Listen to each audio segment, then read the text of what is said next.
Story 1. Dealing with a family member with dementia. Just to be clear, I am not referring to the sadness of losing a loved one or being heartbroken when they cannot remember my name. I am talking about what it does to your psyche and the trauma to your own well-being. Post-traumatic stress disorder was something I was not warned about. The panic attacks, the terror of going to sleep alone at night.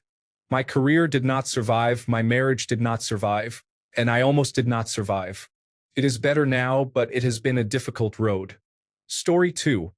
Growing up in a household where you constantly had to manage other people's emotions teaches you to ignore your own needs and believe that love is something you have to earn by walking on eggshells. Story 3. Being the peacekeeper in a toxic or dysfunctional family, you grow up thinking it is normal to suppress your needs to keep everyone else calm. This behavior affects your sense of self more than you realize. Story 4. Betrayal. I never knew how painful it was until I experienced it, and my entire life was turned upside down because of it. Story 5. Friendships ending. When relationships end badly, there is more acknowledgement of the impacts, but I have been more impacted by close friendships ending. Story 6. Growing up without love from your parents. No hugs, no kisses, no praise like "good job" or "I'm proud of you." My parents never touched or showed affection to each other either. It's hard. Story 7. Not being able to find a diagnosis when your doctor has tried almost everything is frustrating. I just had another test that did not show anything conclusive, and honestly, I am so tired and trying not to cry in the hospital right now. It makes me feel like maybe I am just being dramatic and that people actually always feel this way. Story 8. Having severe anxiety as a child, not knowing why you are terrified all the time and being afraid to tell anyone because you fear people will think you are crazy or weak. Being too shy to talk to people makes making friends difficult, and other children labeling you a weirdo or loser. School becomes a nightmare that you are legally required to attend 7 hours a day, 5 days a week. The amount I wish I could go back in time and tell my parents I needed help is overwhelming. Story 9. I would say all those little insults thrown your way when you were younger. Oh, they did not mean anything, do not be so sensitive, etc. Decades later, you have not forgotten the words said to you, and you are still hurt by them. Words can hurt for life. Story 10. Guilt was the primary teaching method used on me as a child. I am 33 years old, and only in recent years of therapy have I realized the effect that had on me. As a child, I was made to feel guilty for being angry at my bullies, having depression, setting boundaries, feeling out of place, and experiencing other emotions that I later learned were perfectly normal. Now, I am still trying to unravel the deep-seated dread I feel when I step out of line in any way or am not completely grateful for every shortcoming in my life. Story 11. Moving often, I had to leave many childhood friends behind, never to be seen again. Being the new child frequently has given me crippling social anxiety. Story 12. Never having a childhood because of parentification, having to take care of your parents instead of the other way around. Story 13. Being pregnant and giving birth can be traumatic. Pregnancy and birth can permanently alter your body in many ways, including triggering autoimmune disorders that may have been dormant. Story 14. Being in a friend group but not being treated like a friend. In one group, my friends only kept me around to make fun of me and put me down regularly. In many others, I was left on the periphery of the group and was only called to hang out when they needed extra people or if someone canceled last minute and they needed a replacement. It really doesn't make me feel valued by anyone. Story 15. Emotional neglect. A parent or spouse does not have to be outwardly hurtful, physically abusive, violent, or loud for deep mental scars to form. Simply ignoring you is enough. You could have all your physical needs technically met and never suffer 1 ounce of physical harm, but there is nothing that makes up for being treated like you are just there. Story 16. Being neglected not only as a person but also as a young girl who had no one willing to teach me anything. Story 17. Having 24/7 access to breaking news creates a false sense of narrative that everything is bad all the time and that major crime incidents are happening constantly. Story 18. Never being praised or encouraged in any way. Growing up, nothing was good enough for my father. I could always have done more. If I got poor grades, I was ridiculed. If I got good grades, I was told I must have cheated. Any drawing I was proud of was traced. Any sport I wanted to do, any instrument I wanted to play, any class I wanted to take, I would fail. He would complain that I was a picky eater, then get angry when I wanted to try something new because I would hate it and it would be a waste of money. He would complain that I did not just know what chores to do, then get angry when I tried to do them anyway with no guidance because I was doing them wrong. You stagnate very easily when there is no point to anything. Story 19. Food shaming when you are young. The juxtaposition of, should you really be eating all that? And you cannot leave the table until you clean your plate, damaged my relationship with food so badly that I am still struggling 20 years later. Story 20. A miscarriage.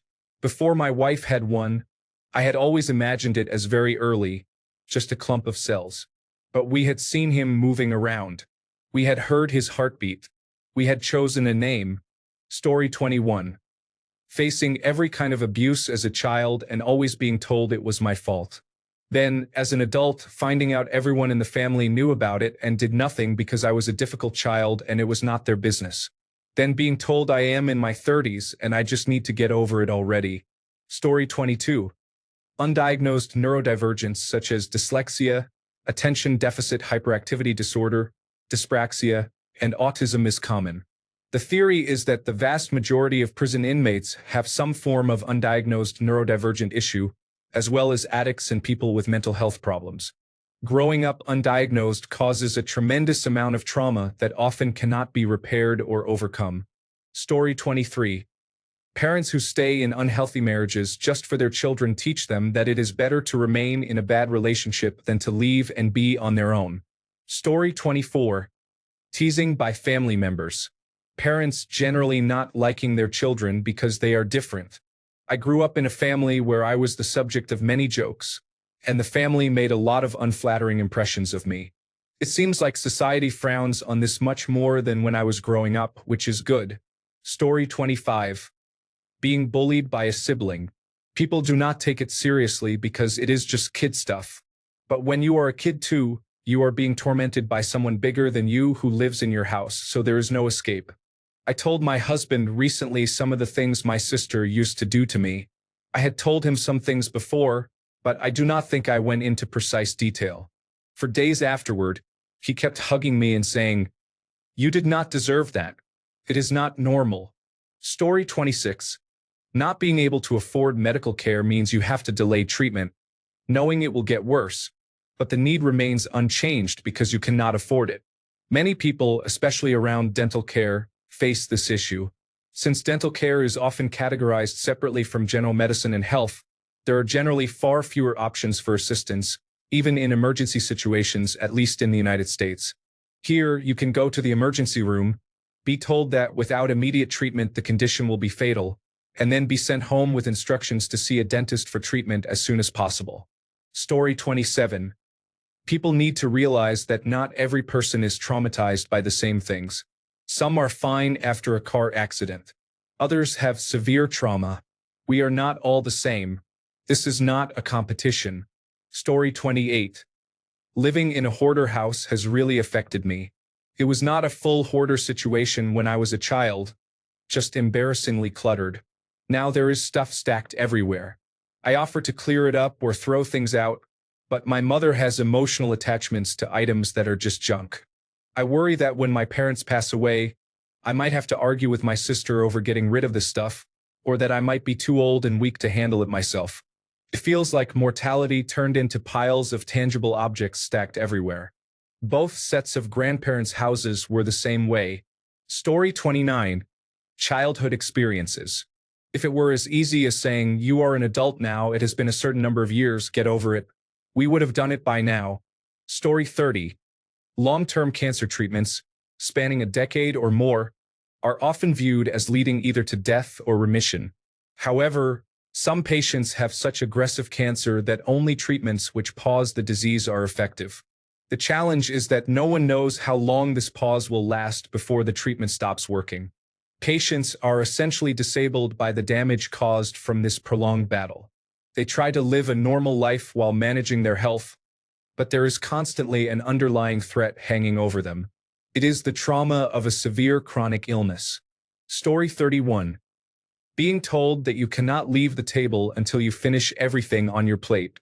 Now I struggle with saying no, managing portion sizes, and eating mindfully because I am scared of seeming rude and disrespectful. Story 32. Losing a close friendship, especially without closure, is often far more traumatic than most people realize. Story 33. Being neglected as a child and growing up without understanding how to process the world mentally and emotionally leads to a lack of basic life skills. This makes tasks that are easy for others feel terrifying to even attempt.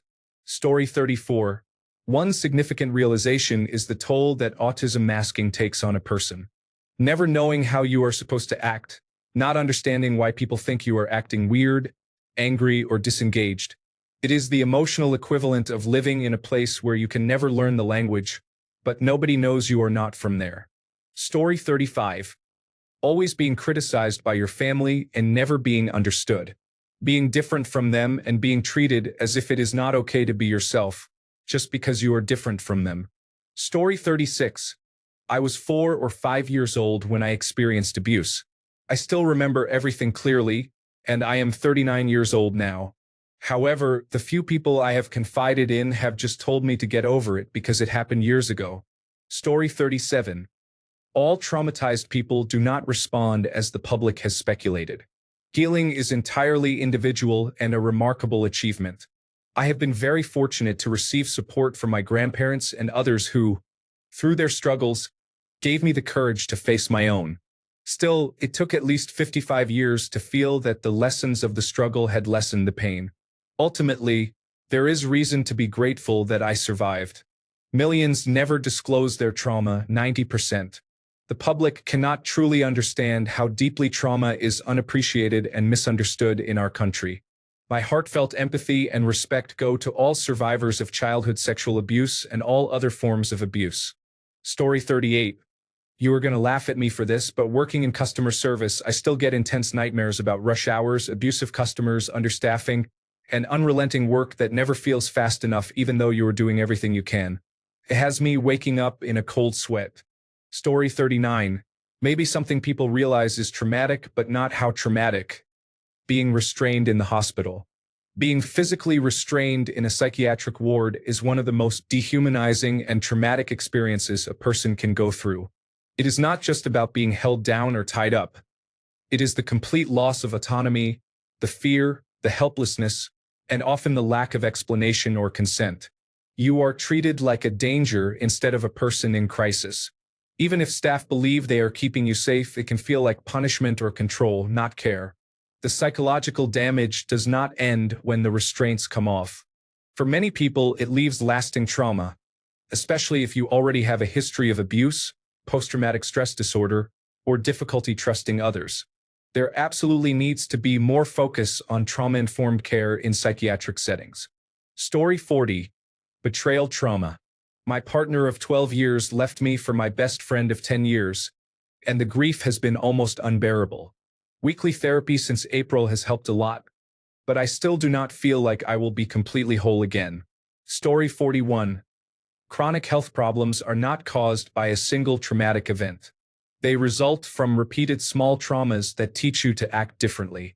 It includes every doctor who does not believe you, every family member who thinks you just need to get out more, and every friend who believes you should just stop worrying about it. This is even worse if you do not yet have a diagnosis. Story 42. Bullying in school. Many people dismiss it once they reach adulthood, urging others to move on without appreciating the lasting impact it can have. Story 43. Losing a loved one to suicide, experiencing psychosis, and being involuntarily committed to a mental institution. Yes, I am aware these things sound traumatic. I still intended this reply. Story 44. Having your car stolen happened to me last month. You feel violated and then frustrated by the insurance process. Story 45. Your child's emotional pain. My teenage daughter had a friend die in that flood in Kerrville. I cannot tell her it will be okay. I cannot tell her it does not matter. I can only tell her that the pain and loss are valid and that crying is a good thing. It hurts me to see her hurt while she processes what it really means to be alive. Story 46. Putting down your pet. I had to do it at the end of April, and I have not been the same since. It was not the fact that we had to do it, because it was the right thing for my little guy, but watching it happen, him being alive 1 minute and gone the next. I am 32 and have never gone through this before, so it was horrible. Story 47. Your father is on the other side of the planet in the military, and your unfaithful mother has just moved to the other side of the country, leaving you and your siblings alone. Your oldest sister is 12 and you are 8. Story 48. Attending school and university. A decade later, I still have dreams that I need one last math course to graduate, and I wake up stressed about it. These types of dreams are symptoms of post-traumatic stress disorder. Story 49. Being autistic, people only ever talk about how it affects others around us, such as parents or siblings, but they do not realize how much harder everything in life is for us and how much more easily we can be traumatized by everyday things. Story 50. Having cancer is challenging. Even if you survive, as I did, I believe everyone experiences some post-traumatic stress disorder. I do not think others realize how mentally traumatizing it is. Story 51. Getting hit by your parents as a child is a difficult experience. The one argument I refuse to accept is when someone says, "My parents beat me a lot growing up, but I am better for it." People have different definitions of discipline, but I am not going to challenge that argument because it only upsets me. I am also not a fan of submissive parenting. I was very abused growing up, mostly emotionally, and the trauma is still present. Story 52. Being bullied at work. People say to just get another job. It is not so easy when you are over 50, belong to a minority group, and have a sick family member who requires insurance to afford medical care. Story 53. Not actually being abused by a family member, but being raised in a family where several members were abused by an older relative, and the consensus of the entire family is to hide it and never talk about it. You notice mental health problems in your family, but never know the cause until you are an adult and one or more of them begin to share the family history with you. You find out that the person you loved and trusted caused harm to others with terrible actions. All your past judgments of the injured family members were unfair, as they were deeply traumatized and you did not know, so you unfairly criticized them for their social and mental struggles. Hiding this from generations starts a chain reaction that leads to more problems over time. You have to face the situation, work on your health, and protect your family's well-being by opening up about it and supporting one another. Story 54. Rough childhoods. People often say they will not remember or children are resilient. But that is something adults tell themselves to feel better. Most children do not show how damaged they are until they become adults. Story 55. Being separated from your birth parent is traumatic on a biological level. Even if you are adopted into the best, most supportive, loving, stable, and prepared family. This experience does not erase biological trauma. I am not against adoption, but children who are adopted need much more support. Adopting an infant who is too young to remember does not eliminate biological trauma. Story 56. Hearing about other people's trauma. Secondary post-traumatic stress disorder is real but often minimized or downplayed by society, and especially by the person experiencing it. It is difficult to recognize the severity of your feelings, especially when you compare yourself to the person who directly experienced the trauma. Story 57. Being groped or sexually touched against your will is a serious violation. People often treat it as a joke, and movies portray it as lighthearted, like a boys will be boys scenario. However, when it happens to you, it feels incredibly violating. Whether you are a woman groped on public transit or a man touched by his boss, having your bodily autonomy taken away because someone wants a cheap thrill is a disgusting experience. Story 58. Not getting diagnosed until you are an adult with conditions like autism and attention deficit hyperactivity disorder. Oh, you mean I have been hating myself my entire life for no reason? Thanks. Story 59. The person who existed before the sexual assault is gone. Additionally, if pregnancy results from the assault and you are forced to carry that person's baby, it can feel like a form of hell on earth. Story 60. Being the fringe friend, included but somehow always on the outskirts, feeling like you never truly belong. Story 61. Being isolated or alone, even in the middle of crowds and communities. Not having healthy relationships. Not having any human guidance or support. Story 62. Being told weekly from early childhood that judgment will happen any day now and believing you will never grow up. Story 63. Being depressed without any specific traumatic event that justifies it. You experience all the symptoms of depression and, on top of that, feel extremely guilty for not being a functional person. You believe you are a huge burden to your family because of small or insignificant issues. Writing this, I feel like I am offending people who have truly suffered, but I have literally lost a decade of my life because of this, and the fact that it was over nothing will not bring that time back. Story 64. Rape and sexual abuse. Most people already rightfully assume it is really bad, but many have no clue just how much it affects you. It is not just the violation of your privacy in your own body. It twists something that is supposed to be fun and enjoyable into something incredibly painful and even dangerous. The aftereffects feel much worse than the actual act itself, in my opinion. The worst part is the betrayal. In my case, he was my best friend. I thought he was the sweetest and nicest person, but in reality, he was a sadistic monster. Story 65. Watching or performing cardiopulmonary resuscitation can be difficult, even if you do not witness the actual resuscitation efforts. I witnessed a woman collapse and was the first to reach her side on the ground. She was unresponsive and not moving. Thankfully, a nurse ran up to help, and as soon as I heard she did not have a pulse, I knew to stop observing and focus on ensuring emergency services were called. I still had a hard time coping with what I saw. All I actually witnessed was a woman falling and not getting up. I later learned she had a pre-existing heart condition and had likely passed away as she fell. Knowing there was nothing I could have done to help her helped me process the experience, but it was still difficult. Story 66. Having constant, frequent digs made at you about your competence, physical appearance, personality, interests, or other traits by other people can tear your self-esteem to shreds over time. It is particularly egregious if it comes from a parent or other role model figure in your life. Thanks a bunch for sticking around till the end of the video. Remember to subscribe, and until next time, stay awesome and goodbye.